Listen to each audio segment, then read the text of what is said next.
First ever factory outlet Mukunda jewellery KPHB Kothapet Khammam Somajiguda Hanmakonda. నమస్కారం, మీరు చూస్తుంది సుమన్ టీవీ. నేను మీ కీర్తి. ముందుగా సుమన్ టీవీ ప్రేక్షకులందరికీ సంక్రాంతి పండుగ శుభాకాంక్షలు. సంక్రాంతి పండుగ విశిష్టత గురించి, ఈ రోజు మనం పాటించవలసిన నియమాల గురించి, వంశోద్ధారకుడు పుట్టాలంటే ఎలాంటి దానాలు ధర్మాలు చేయాలి తెలియజేయడానికి ప్రముఖ ఆస్ట్రాలజర్ బ్రహ్మశ్రీ నందిపట్ల శ్రీహరి శర్మ గురుగారు ఉన్నారు. నమస్తే గురుగారు. వాగర్థావివ సంపృక్తౌ వాగర్థ ప్రతిపత్తయే జగతః పితరౌ వందే పార్వతీ పరమేశ్వరౌ. సదాశివ సమారంభాం శంకరాచార్య మధ్యమాం అస్మదాచార్య పర్యంతం వందే గురు పరంపరాం. ఆదిత్యాయ చ సోమాయ మంగళాయ బుధాయ చ గురుశుక్ర శనిభ్యశ్చ రాహవే కేతవే నమః. శృంగేరి జగద్గురు పీఠాధిపతులకి, కంచి పీఠాధిపతులకి నమస్కారములు తెలియజేసుకుంటూ కార్యక్రమాన్ని ప్రారంభిద్దాం. గురుగారు, ముందుగా మీకు సంక్రాంతి పండుగ శుభాకాంక్షలు అండి. మీకు వీక్షిస్తున్నటువంటి మహిళా ప్రేక్షకులకి అందరికీ కూడా సంక్రాంతి పర్వదినం శుభాకాంక్షలమ్మ. గురుగారు, మరి ఈ సంక్రాంతి పండుగ రోజు మేము ఏం చేయాలి? ఈ కాలాన్ని మేము ఎలా సద్వినియోగం చేసుకోవాలి? అయితే ముఖ్యంగా సంక్రాంతి పండుగ అంటే పుణ్యం కొద్దీ పురుషుడు, దానం కొద్దీ పిల్లలు అంటూ ఉంటారు కదా గురుగారు.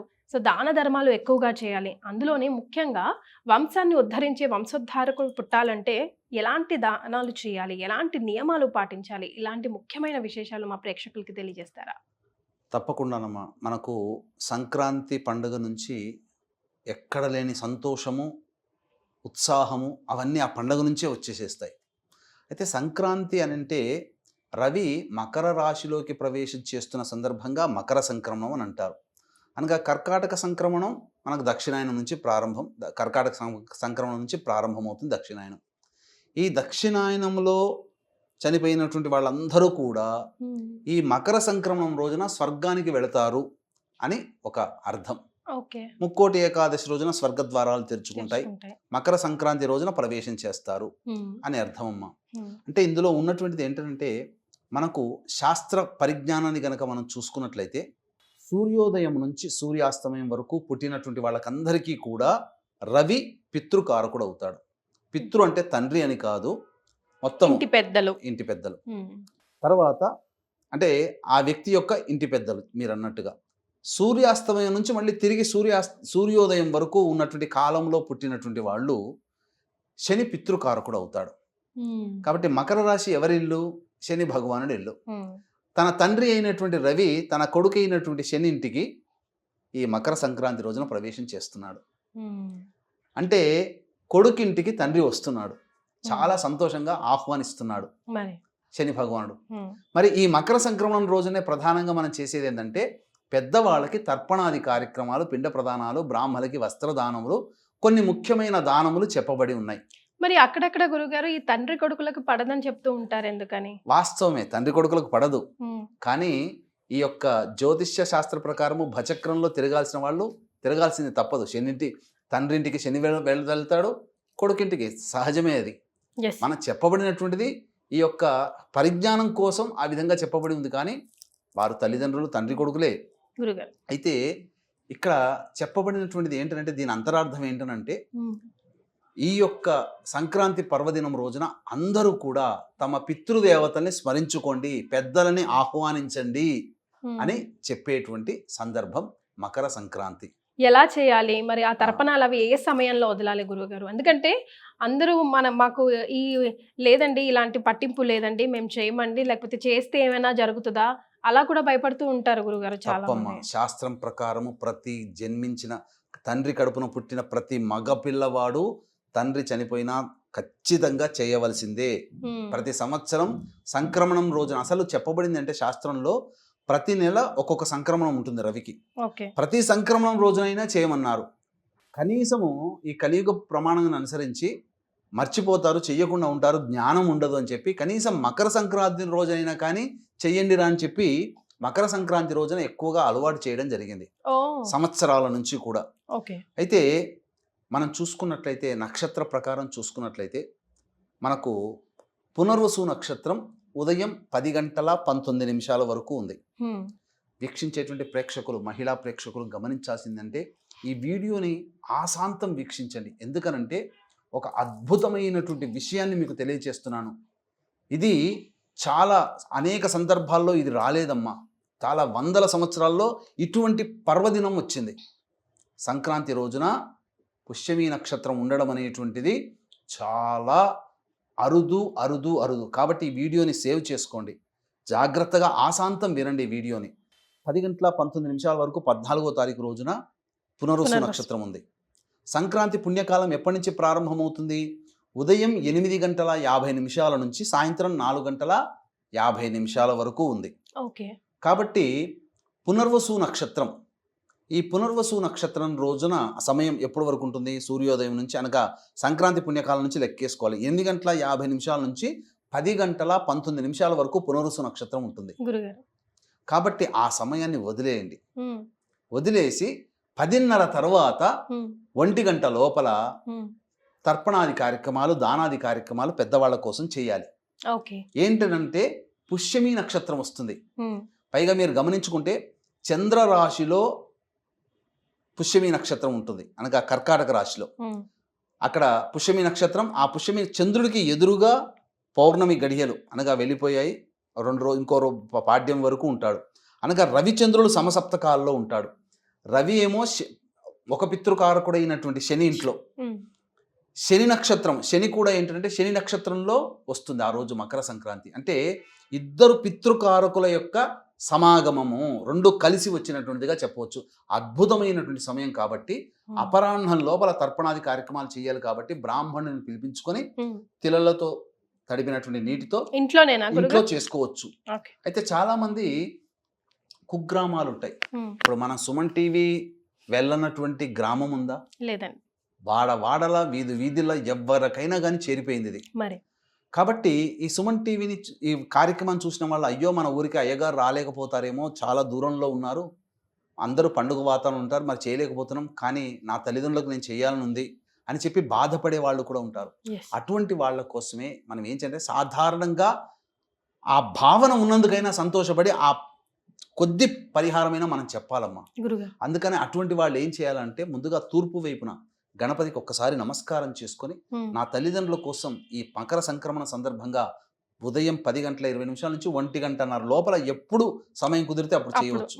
నేను చేస్తున్నాను, నా తల్లిదండ్రులకి తర్పణాన్ని నా కొడుకుగా చేయాల్సిన బాధ్యత నాది అని చెప్పి ఆ సంకల్పానికి నిర్విఘ్నంగా ఆ పుణ్యాన్నంతా నా తల్లిదండ్రులకి ధారపోయి ఇచ్చే విధంగా నన్ను నడిపించు విఘ్నేశ అని చెప్పి గణపతికి అనుజ్ఞ తీసుకొని దక్షిణం వైపు ఫేస్ పెట్టి చక్కగా ఒక ఉచితాసనం తీసుకొని అందులో ఒక గ్లాసు, ఎక్కడైనా చేయొచ్చు, ఇంట్లోనైనా చేయొచ్చు, గ్లాసు, పళ్ళెము, స్పూను, ఆ గ్లాసులో నీళ్లు, ఆ నీటిలో కొన్ని నల్ల నువ్వులు కలిపి వేసిన తర్వాత అప్పుడు స్పూన్తో ఈ విధంగా నీళ్లు వేసుకొని, ఎవరు చనిపోయారో తాత నుంచి మొదలు పెట్టుకోవచ్చు, 3 తరాలు, అనగా తన వైపు 3 తరాలు, తన భార్య వైపు 3 తరాలు ఉన్నటువంటి వాళ్ళని మొదలుగా పేరు తలుచుకొని, గోత్రం చెప్పుకొని, తన గోత్రం అయితే తన గోత్రము, తండ్రి పేరు, అలాగే ఆ తండ్రి ఏమవుతాడు, నాకు తండ్రి అవుతాడో మనసులో చేసుకుని ఆ పేరును తలుచుకొని ఆ నువ్వులు కలిపిన నీళ్ళని చేతిలో వేసి ఈ బొటన వేలి గుండా ఆ పళ్ళెంలో వేయాలి.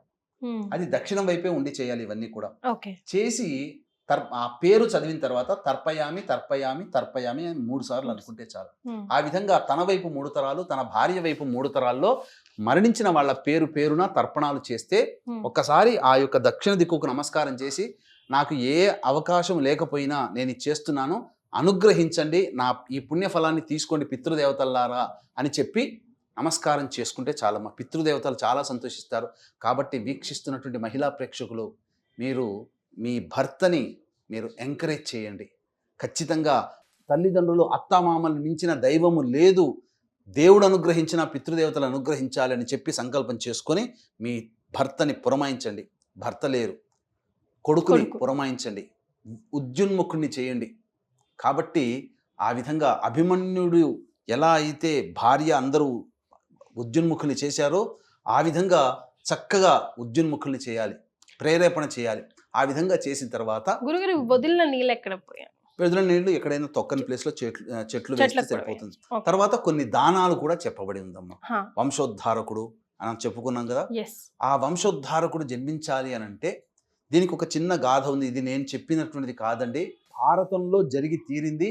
ఈ కథని విని చదివి అర్థం చేసుకొని ఈ చెప్పినటువంటి సమయంలో ఈ చెప్పబడినటువంటి వస్తువుని గనక మీ ఇంట్లో ఎవరికైనా బ్రాహ్మణుడికి దానం చేసినట్లయితే తప్పకుండా మీ ఇంట్లో వంశోద్ధారకుడు పుడతాడు. నందమూరి వంశంలో తారక రామారావు గారి ఇంట్లో వంశోద్ధారకుడు, మోడీ ఆయన వంశంలో ఆయన ఉద్ధారకుడు. ఇలా గొప్ప పదవిని, ప్రపంచాన్ని శాసించగలిగి సమాజాన్ని శాసించగలిగే వ్యక్తి మీ కుటుంబంలో పుడతాడు. కాబట్టి జాగ్రత్తగా వినండి. పూర్వము ద్రోణాచార్యుడు, కృపాచార్యుడు చెల్లి కృపి. ఆ రోజుల్లోనే కవల పిల్లలు వాళ్ళిద్దరు. కాబట్టి అది కూడా కుంభములో అనగా కుండలో జన్మించారు. ఆ టెక్నాలజీ అప్పట్లోనే ఉందమ్మా. ఇప్పుడు టెస్ట్ ట్యూబ్ బేబీ మేం కనుగొన్నామని అంటున్నారు, కానీ అప్పుడే ఉంది. తర్వాత ఈ ద్రోణాచార్యుడు కృపి ఇద్దరు భార్యాభర్తలు కడు దారిద్ర్యాన్ని అనుభవిస్తున్నారు. వాళ్ళకి తినడానికి తిండి కూడా లేకుండా ఇబ్బంది పడుతున్నారు, బక్క చిక్కిన ఒక ఆవు తప్ప. ఎందుకో ఒక రోజున అన్యపదంగా దుర్వాస మహాముని వాళ్ళ ఇంటికి వచ్చాడు. ద్రోణాచార్యుడు ఆ సమయంలో లేడు. తెలుసుకున్నటువంటి కృపి చక్కగా సాధారణంగా ఆహ్వానించి అతిథి మర్యాదలు చేసింది. చేసిన తర్వాత విచారంగా ఉన్నప్పుడు, ఎందుకమ్మా విచారంగా ఉన్నాం ఏంటంటే, అన్ని భగవంతుడు వివాహమైంది, అన్యోన్యంగానే ఉన్నాము, కానీ దారిద్ర్యాన్ని అనుభవిస్తున్నాము, దీనికి తోడుగా సంతానం కలగకుండా మేము ఇబ్బంది పడుతున్నాము అని చెప్పి బాధపడ్డది.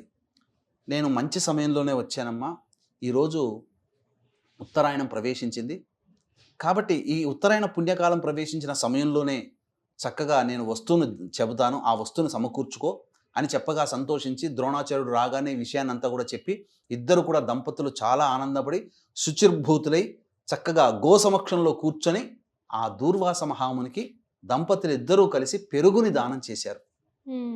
ఆ పెరుగుని దానం చేసినటువంటి కారణం చేత అద్భుతమైనటువంటి చిరంజీవిగా ఉన్నటువంటి అశ్వత్థామ జన్మించాడు. అదొకటి, సకల శాస్త్రాలు పొందగలిగాడు.